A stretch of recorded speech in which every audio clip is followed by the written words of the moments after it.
पापण्या जड झालेल्या असतात, अर्धवट जाग आलेली असते. अंधाराला पिवळ्या प्रकाशाचा शिडकावा लाभलेला असल्याने साऱ्या वस्तूंना स्वप्नील रूप प्राप्त झालेले असते. त्या ओळखीच्या असूनही अनोळखीच वाटत असतात आणि त्यात जात्याचे संगीत साऱ्या अंगावर जात्यातून पीठ भरभरून पडावे तसे सांडत असते. या संगीताला आईच्या गळ्यातल्या गोड ओव्यांनी साथ दिलेली असते. जात्यातून तिच्या मनातली लपून बसलेली स्वप्ने प्रकट होत असतात अन त्यामुळे आपण आपले उरत नाही. मंदपणे हलणाऱ्या पापण्या केव्हा मिटतात हे समजत नाही. या संगीताला आईच्या अपार कष्टाचा आणि अपार मायेचा मुलायम स्पर्श लाभलेला असतो. त्याची खुमारी केवळ शब्दातीत. मित्रांनो, लेखकांनी आपल्याला या परिच्छेदात सकाळची जी झोप आहे, पहाटेची साखर झोप, याचं सुंदर असं वर्णन केलेलं आपल्याला दिसून येतं. ते म्हणतात की पहाटे आपल्या पापण्या ज्या काही असतात त्या जड झालेल्या असतात.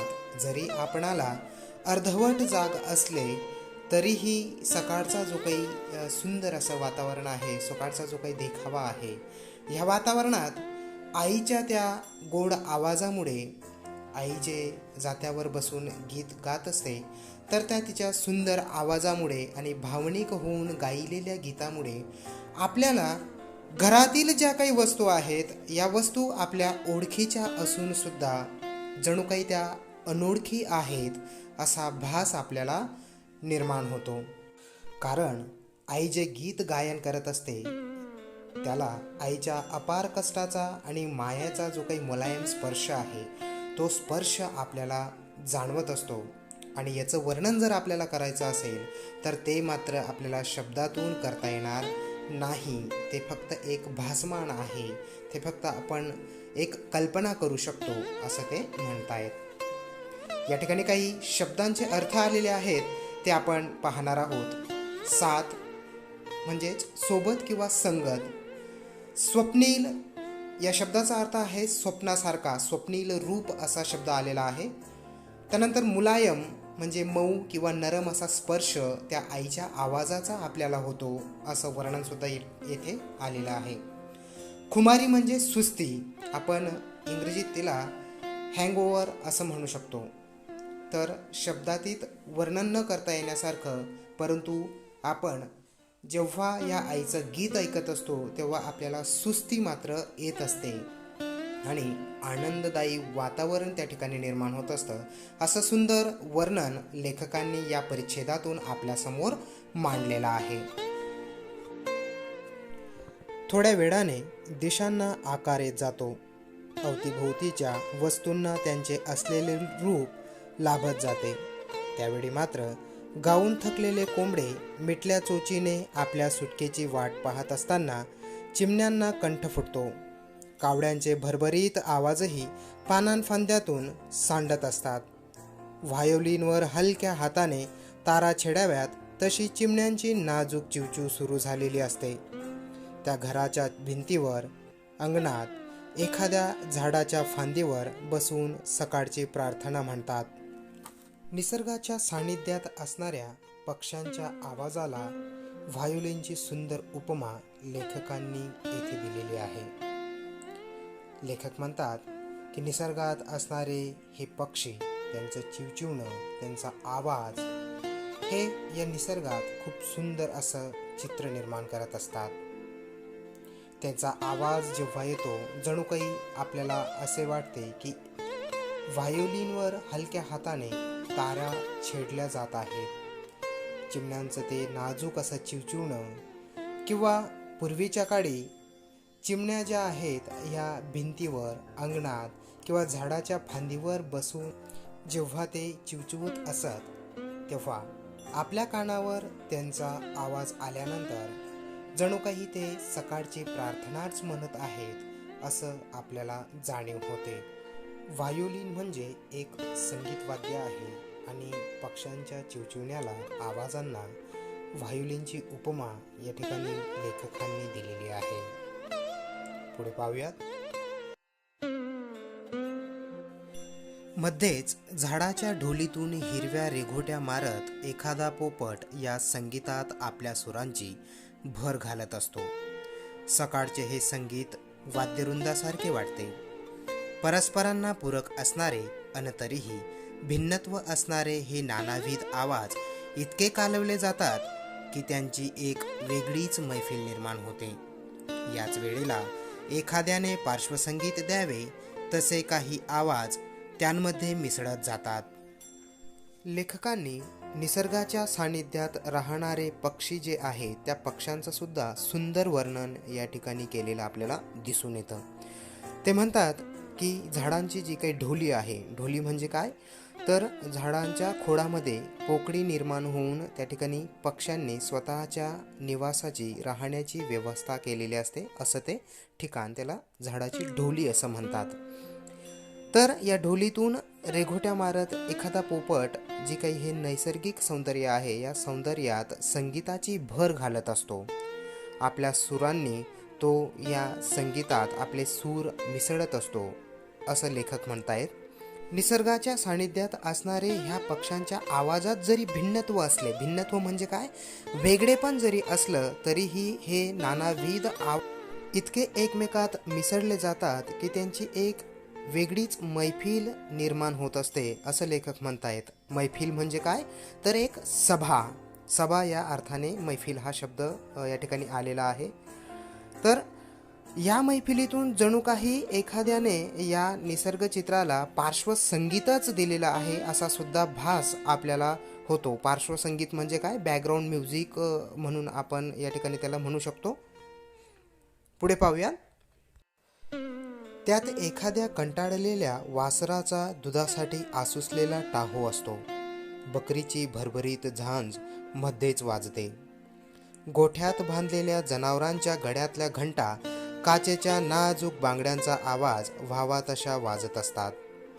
त्यातच मग काचेखाली बसलेल्या बाईच्या गुडघ्यातले दुधाचे भांडे एकतारी सूर छेडत असतो. धारेच्या या संगीतातही जादू असते. मोकळ्या भांडेत सांडणाऱ्या धारेचा आवाज गाण्याला प्रारंभ करताना निघणाऱ्या सुरासारखा असतो. मग भांडे जसजसे भरत जाते तसतस आवाजात लक्षणीय फरक पडत जातो. गड्याशी दूध आल्यावर मग याच धारेचा आवाज गंभीर अन वजनदार बनतो. त्यावेळी पलीकडच्या विहिरीवरील चाक वाजत असते. एखादी बाई दोराला गागर बांधून ती ओढत असते. त्यावेळी किरट्या आवाजात तक्रार करणारे ते चाक सहज कुणाचेही लक्ष वेधून घेत असते. कुठेतरी एखादी मोठही त्या सुरात आपला सूर मिसळत असते. तो कुईकुई करणारा आवाज एखाद्या अशक्त पोराने किरकिरावे तसा वाटतो. मात्र या आवाजाकडे आपले लक्ष जातेच जाते. ग्रामीण भागातील सकाळचं दृश्य चित्रित करत असताना लेखक म्हणतात की दुधासाठी आसुसलेला जे काही वासरू आहे हे वासरू टाहू फोडत असतं.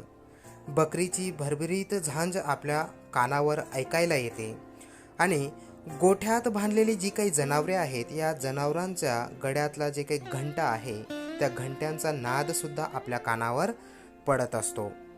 तसंच काही बाया ज्या आहेत हे आपल्या गुडघ्यात पातेले घेऊन ते म्हशीचं असेल गाईंचं असेल ते जेव्हा दूध धुवायला सुरुवात करतात तेव्हा खाली भांड्याचा आवाज आणि दुधाने भरलेल्या भांड्याचा आवाज यात कशा प्रकारे त्या आवाजात भिन्नत्व असतं हे वर्णनसुद्धा लेखकांनी आपल्यासमोर केलेलं आहे. त्यानंतर पाण्यासाठी विहिरीवर जाणाऱ्या बाया असतात. तर त्या बाया जेव्हा विहिरीतून पाणी काढत असतात तर तेव्हा त्या चाकाचा आवाज जो गुंजतो त्या आवाजाचं वर्णनसुद्धा लेखकांनी आपल्यासमोर मांडलेलं आहे. तसंच एक मोटीचा आवाजसुद्धा आपल्यासमोर ते मांडतात. पूर्वीच्या काळी जेव्हा इलेक्ट्रिक मोटर वगैरे नव्हत्या तेव्हा शेतकरी मित्र आपल्या शेतातील पिकांना या मोटीच्या माध्यमातून पाण्याने भरणा करत असे. तर ह्या मोटीचं वर्णनसुद्धा लेखकांनी आपल्यासमोर वर्णन केलेलं आहे. आसमंतात सुरांचे, शब्दांचे आणि आवाजांचे संमेलनच भरलेले असते. गावाला जाग आलेली असते. शाळेतली प्रार्थना मंदपणे आपल्या कानांवर येत असते. जनावरांचे हंबरणे मध्येच वातावरणाला भारभूत करते. लहान मुलांचा आवाज वातावरणाला छेदून आकाशात जात असतो. घरातल्या भांड्यांचे आवाज, धुण्याचा आवाज, भाकरी थापण्याचा आवाज, काटक्या मोडण्याचा आवाज, कोरड्याशाला दिलेल्या फोडणीचा तडतड करणारा आवाज, ओठ मिटून रवीचे तोंड दाबून ठेवणाऱ्या ताक घुसळणाऱ्या माठाचा आवाज, त्याबरोबर स स असा आवाज काढणाऱ्या गवडणीचा आवाज, नानाविध पशुपक्ष्यांचे आवाज, दूर अंतरावरून घुमसत येणारा झऱ्याचा आवाज, ओढ्याचा खडखड, पाण्याची सडसड, मध्येच फाटकन येणारा चाबकाचा आवाज, रस्त्यावर अकारण भुंकणाऱ्या कुत्र्याचा आवाज, किडामुंगी टिपण्यासाठी बाहेर पडणाऱ्या कोंबड्यांचा कॉक कॉक असा ठेका धरणारा आवाज, देवळातल्या नानाविध आकारांच्या घंटांचा आवाज, नवजात कोकराचा मधल्या पट्टीचा आवाज, स्वयंपाक करणाऱ्या आईसमोर आठवून आठवून रडत बसणाऱ्या लेकराचा आवाज, जनावरांच्या हंबरण्याचा, त्यांना गायरानात नेताना येणारा शेकडो खुरांचा आवाज, घरकामात दंग झालेल्या एखाद्या सुनेच्या बांगड्यांचा आवाज किती म्हणून सांगावेत. आपण कानात प्राण आणून ऐकल्यावर आवाजांची दुनिया आपल्याभोवती फेर धरू लागते. हे सारे आवाज एकमेकात कालवलेले असतात. वातावरणाला जिवंतपणा आणतात. आपल्या मनांना लसलसत्या सुरांचे पान आपोआप अंकुरलेले असते. आपले मनही मग आपोआप या नानाविध सुरांच्या संमेलनात तरंगत जाते. लेखक आपल्यासमोर पाठाच्या शेवटच्या परिच्छेदात ग्रामीण जीवनातला सकाळचा जो देखावा आहे, जे दृश्य आहे, याद्वारे आपल्याला ते सांगतात की विविध आवाजांच्या माध्यमातून जणू काही आपल्या मनाला वेगळेपण आलेले असते आणि त्या वेगळ्या जगात आपणसुद्धा भावनिक आणि मानसिकदृष्ट्या कालवलेले असतो, गुंतलेलो असतो, असं ते या माध्यमातून आपल्यासमोर एक ग्रामीण जीवनाची स्थिती आपल्या डोळ्यासमोर ते आणण्याचा प्रयत्न करत आहेत. मित्रांनो, आपल्या या एज्युकेशनल व्हिडिओ चॅनलवर मी असेच तुमच्यासाठी नवीन नवीन अभ्यासक्रमाशी संबंधित व्हिडिओ आणत असतो. नक्कीच तुम्हाला माझ्या या चॅनलवरील व्हिडिओ आवडतील अशी अपेक्षा करतो. माझ्या चॅनलला लाईक करा, सबस्क्राईब करा आणि जास्तीत जास्त शेअर करा.